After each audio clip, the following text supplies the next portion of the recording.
আশরাফুল মুখলুকাত হিসেবে, সৃষ্টির সেরা জীব হিসেবে আল্লাহ আমার গর্দানে যে মস্তিষ্ক দিয়েছেন, আপনার গর্দানে যা দিয়েছে, আমেরিকার একটি শিক্ষক বা একজন তরুণ তার গর্দানে তো একই মস্তিষ্ক দিয়েছেন। আল্লাহ কি ডিসক্রিমিনেশন করে? আল্লাহ কি নেপোটিজম ফেভারিটিজম করে? আল্লাহ কি ডিসক্রিমিনেশন করে? আল্লাহ মানুষ বানিয়েছে, সকলকে সমানভাবে বানিয়েছে। Am I right? কি উনি কি আমেরিকার জন্য মস্তিষ্কে বেশি দিয়ে দিয়েছে নাকি আমাকে কম দিয়েছে? We are all equal. যদি অল ইকুয়াল হয় তাহলে আমাদের যে মানব সম্পদ, that is our asset, that is our asset. And who will convert this population to asset? The teachers, the guiders, the leaders of the society. সেটাই আপনারা বসে আছেন। তাহলে আমাদের দুর্বলতার কারণে জাতি পিছিয়ে থাকবে? It's not. আমাদের হিউম্যান ক্যাপিটাল ডেভেলপ করতে হবে, আমাদের সোশিও ইকোনমিক ডেভেলপমেন্ট করতে হবে।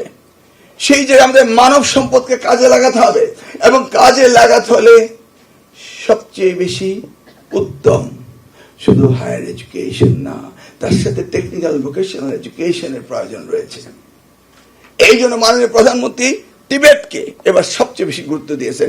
সেই সেক্টরে তিনি 18,000 কোটি টাকা বাজেট দিয়েছেন।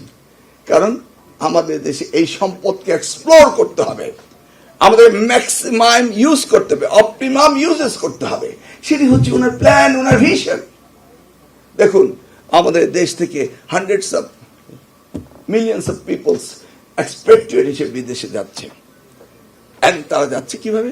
দুইটি হাত দুইটি পা নিয়ে তারা চলে যাচ্ছে। দে আর নট ট্রেইন।